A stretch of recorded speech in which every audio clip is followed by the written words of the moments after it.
Hi everyone, and welcome to my interpretation of RPG A Day 2021, wherein I talk or give a few thoughts about a prompt word on this calendar that we have to use, developed by the people who, for the 8th year, have done this project.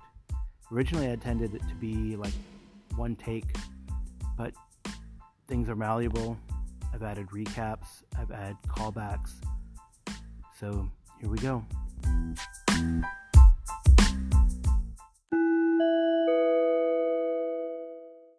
Hi, Carl. I was just listening to your episode on simplicity. Something I think that is really cool they've done in 5th edition, when they finally got around to introducing vehicles, waterborne ships, airships, various other kinds of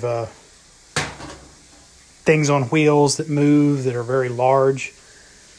They've statted them like large creatures so that you don't have to figure out what happens when you hit the deck of a ship with a fireball. Everybody on the deck in the area of effect makes a save, and the ship makes a save. It's statted out exactly like a PC or a monster would be in the monster manual. Of course, it's got resistances and special things like that, but you don't have to create a new rule set suddenly to introduce vehicles into a combat situation. I thought that was pretty cool. Hey BJ, thanks for the call. Yeah, I think that's a great idea to make vehicles work just like characters do, just make them bigger and have more hit points. I believe that 3.5 and or Pathfinder did that as well, and I think it's a great idea to simplify what's going on in the game, or so you don't have to worry about hit locations, and then if the hit penetrates, then do you hit the person inside? Right, so I think that might simplify things a bit for vehicle combat, even more so than Savage Worlds does, because Savage Worlds, right, you can, depending if it's closed or enclosed, right, it becomes like Warhammer 40k. Are you driving an orc tank or an orc truck? Can you hit the boys in the back because it's not enclosed, or do you have to penetrate? You know what I mean. So yeah, the simpler the better, I think, because again, I think the idea is the simpler the rules mechanic and the least times you have to go look things up, the better the flow of the play and the better the narrative. So thanks again for the call, and we'll talk to you soon, BJ. After this, we only have 8 more of these wonderful RPG A Day offerings. So the game that Con Green ran for us, Sorcerers and Sellswords, that Ray Otis wrote, is really just a Lasers and Feelings hack. The one you played with Darren Green was in it, and Joe Salvador was in it. Anyhow, but so, I realize that's one session, and that was last year, so, it's not like you've got a lot of basis to comment on Lasers and Feelings, but that was Lasers and Feelings. I know we talked about playing a Black Hack game, or a game based on the Black Hack. What was it, Barbarians, The Aftermath, or something like that, a post-apocalyptic one. We were going to use that, and then we ended up not doing it. Again, that was last year, I think. So I know you have that one. I'm not familiar with the Golgotha thing. But Black Hack's pretty simple. It's really just a D&D, based around D&D. But some of these other systems are kind of weird, and they're easier to learn if you've already been in them as a player a couple times. So I totally understand that. I'm the same way. With a new system, I'd rather play a couple times before I run it if possible. So that makes total sense. Anyhow, interesting discussion. I definitely thinking substitute things. Harn just doesn't... I don't think it goes far enough, but we've discussed that in the past, the problems of the Harn combat system. The problems of Harn have nothing to do with the idea. Harn is just a little too simulationist, I think. The maps and all that are great, and yeah, they have all the great disease tables and all the social stuff. But when it comes to combat, you're doing a lot of rolling without a lot of decision making, and that's kind of, it doesn't scratch it quite as much as Riddle Steel does. So Riddle Steel, Burning Wheel are the two I'd like to do a long-term game with.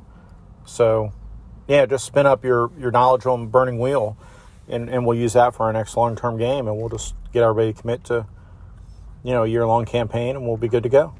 Sounds like a plan. Jason reminds me of how faulty my memory can be. I remember now that he gives me that recall prompt that we did play Swords and Something Somethings, and it was like a one shot. It was pretty fun. I feel like I'm more lean towards simulationist, and I like things grounded in reality, and a simple system maybe not cut it for me. I feel like, didn't we do the black hack when Eric Salzwedel was running his game, or a version of black hack? I thought that Diego's cosmic things and other things, sorcerers and starships and super sabers, I don't know what they're called, was black hackish. Maybe. I don't know. I think I like the kind of verse scavenger setup that Golotha puts up, but it might be a cool setting again to use with another system. We'll see. I don't know.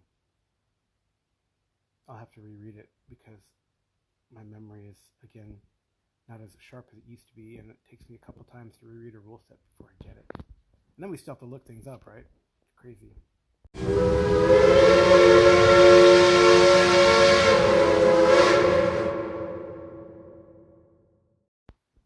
Memory, all alone in the moonlight. I can smile at the old days. I was beautiful then. I remember the time I knew what happiness was. Let the memory live again. I ain't gonna sing it. I don't have that kind of voice. But hey, that's from the song Memory by Andrew Lloyd Webber and the musical Cats. I'm not going to talk about cats or musicals. I'm going to talk about recaps, because that is how and what I use recaps for, is to remember, to have a memory and document, at least in my mind, and think through it, of the games that I ran and that I played. So here, RPG A Day 2021, and the prompt word for today, Monday, August 23rd, is memory. And I'm going to give you a recap of my Saturday game, which I ran as a one-on-one with my wife Amy, using the Arkham Unveiled product for Call of Cthulhu 7th-ish edition. And then I'll talk about my Ash game, Astonishing Swordsmen and Sorcerers of Hyperborea, which will be shortened to Hyperborea in the 3rd edition, run by Arlen Walker of Live from Pelham's Wasteland. And then I'll talk about my Deadlands game that I run with my Sunday evening dinner group. And we'll see what I can remember. Maybe there'll be some input on if I remembered it correctly, or if my memory, as I get older, has become faulty. So I ran Amy through a one-on-one adventure, The Paper Chase, and I'd like to continue, or I wanted to continue that one-on-one experience. It was really fun. Amy likes Call of Cthulhu. I have lots of products I want to use, and it's fun to play with my wife, right? So I picked up, or I've had it, and I was looking through various supplements, and I decided on Arkham Unveiled because it has adventures, and it has like a sandbox nature to it, where you can explore Arkham. There's weird stuff in Arkham, there's weird stuff in the surroundings, and then I can adapt depending on what Amy feels a character wants to pursue and make it harder or not. And I think Amy is also seeing or learning through the course of the game that, and the cool thing you can do on a one-on-one game is accumulate allies, and that's what we did. So in the first session, we pick up the Paper Chase. The date is 1922. I'm a bit stickler sometimes for chronology. So Arkham Unveiled takes place, it starts more or less late spring of 1928. So we started then. There is an adventure that we will kick off with called A Little Knowledge. But the first thing we did is kind of advance the timeline for Keiko Kane, a woman of both Japanese and American ancestry from San Francisco, who has now, after 6 years, attended medical school on the East Coast and is now in her residency studying this new fancy schmancy psychiatry technique called psychoanalysis that is becoming popular in the 20s. So she has a residency at Arkham Asylum, which works really well for both this verse and if we played in the DC universe.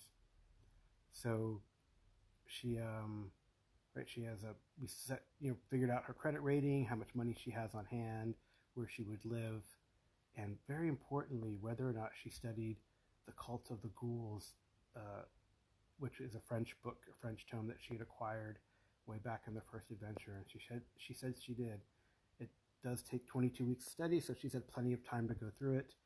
She lost the sanity accordingly, gained the mythos accordingly, and now knows some spells but has never cast them. So in her mind, so that's where we start. We pick up 6 years later, early May of 1928, and the investigation centers around the apparent suicide of a co-ed who attacked another student, but the coroner felt that the report was strange and was going to make it public in the next few days. And there's a hint that it could be not a suicide but a murder. So Amy's character, being a physician, is able to meet with the physician who is assisting the investigation from Miskatonic, and that man seemed pleasant. The coroner from the county seemed an old fuddy-duddy, unpleasant, mumbled something about women doctors, ha ha ha. But Amy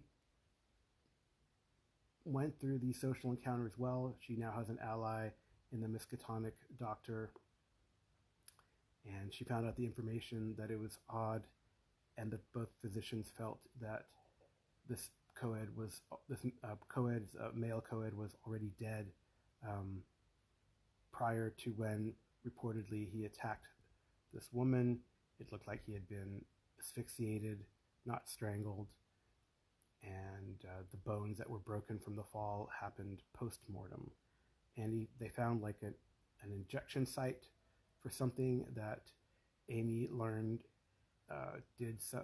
smelled of formaldehyde. It was still leaking when she was able to examine the body. She also visited the co-ed who was attacked, and she successfully used psychoanalysis and technique. I think it was kind of cool how Amy kind of thought and riffed and role played it out, what she was doing to try to calm this woman down. I know Amy hasn't read through my stuff, but she did something kind of a neat technique. Maybe she had read somewhere before and it seemed to work for this person. So, or at least in the notes in the adventure, anything to do with song or singing would help out. So in the mechanic, you can use like a bonus dice. So I implemented that.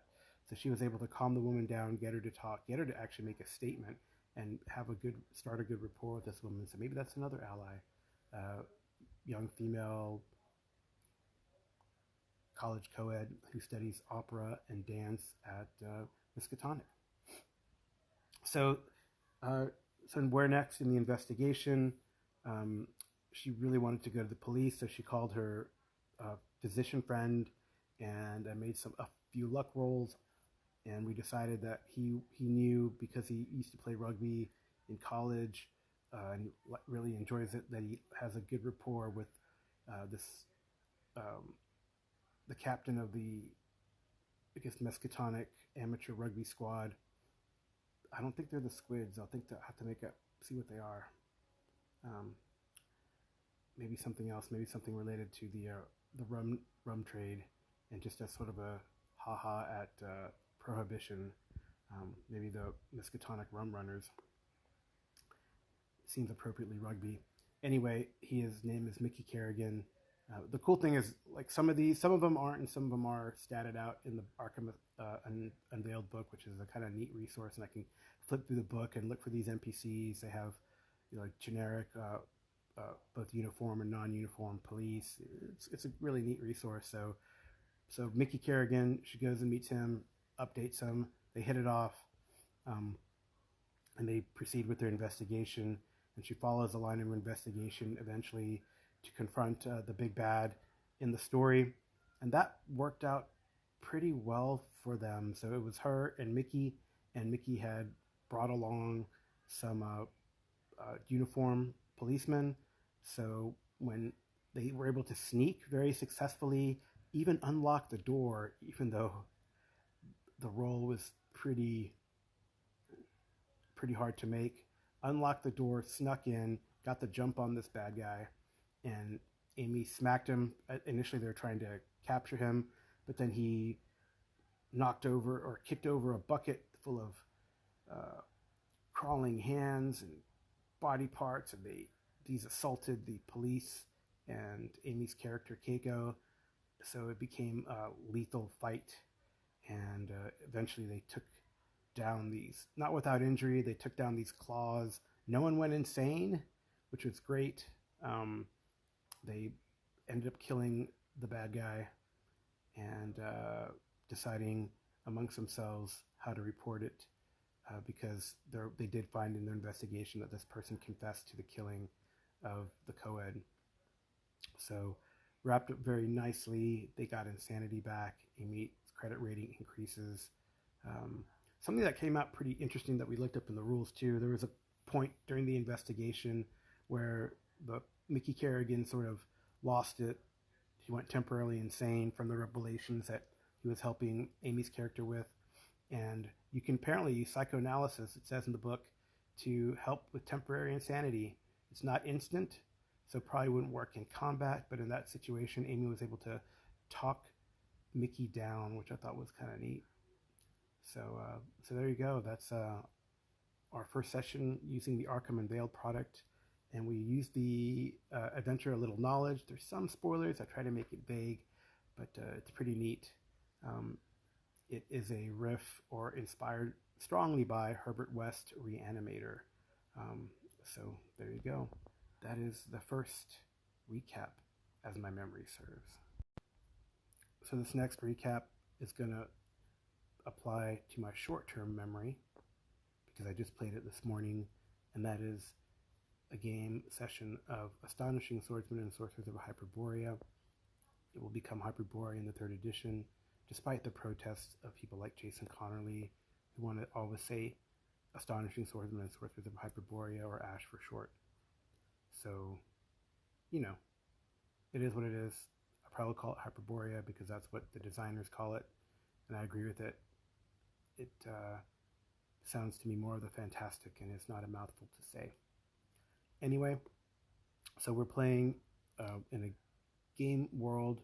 We're not playing in the Hyperborea itself, or maybe we are. It doesn't particularly matter, because it seems that Hyperborea has all these subcontinents that are almost many dimensions, but we're playing in Arlen Walker's made world of exploration of Voluria, not to be confused with Volusia.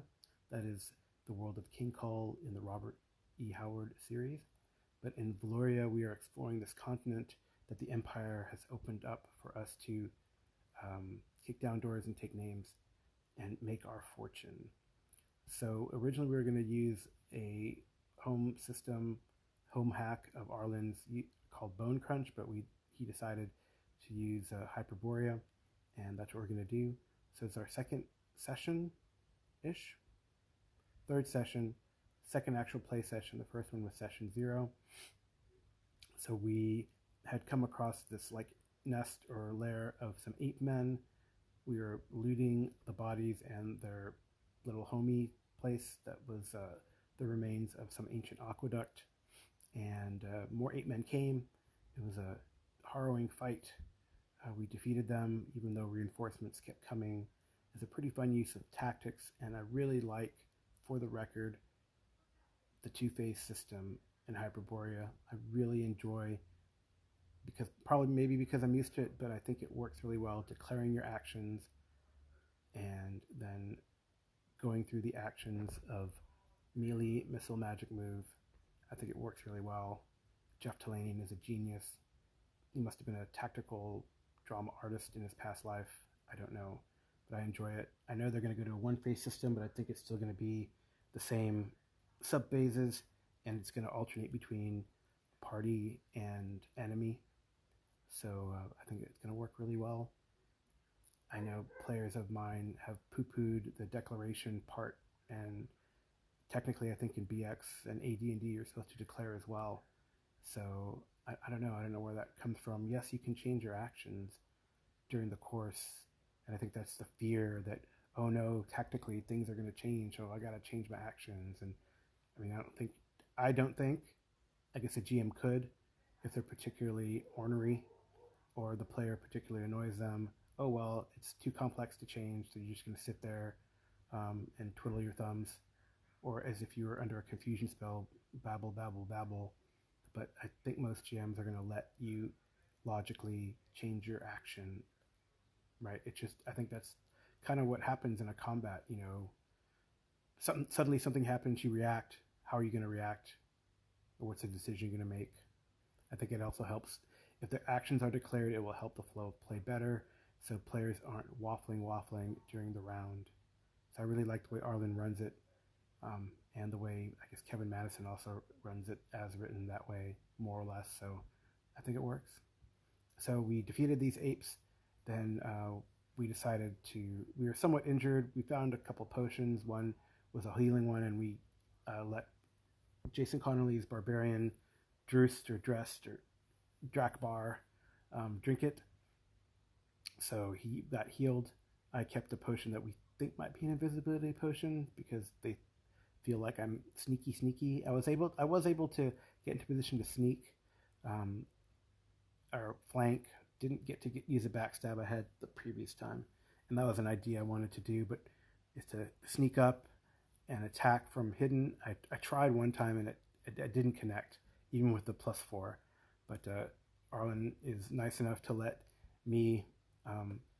Basically, you could move and try a hide maneuver, and then the next time or next phase, you might be able to attack if you have an ability to do so. So it makes it for a delay, but hey, it can use potentially your thieving backstab ability more effectively.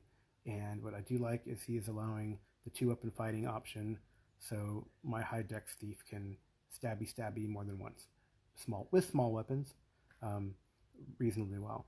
So we decided to track the fleeing ape man that got away, and we fall into an ambush. We do pretty well for the ambush, except for the time when I did successfully sneak, and I got a stab in, but it only did like 2 points of damage on the double.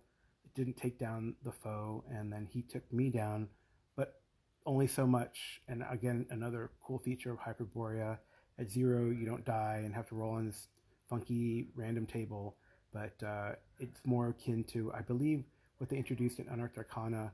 We can bleed out up to -10, but there's different stages that I like, where from 0 to -3 you're just down and out. From 4 to 9 you bleed out. You start bleeding out at -10. You're, after the end of that round, you're dead. Dead as dirt. Well, dirt's not really dead. There's a lot of microbes in them, but you know what I mean. Dead.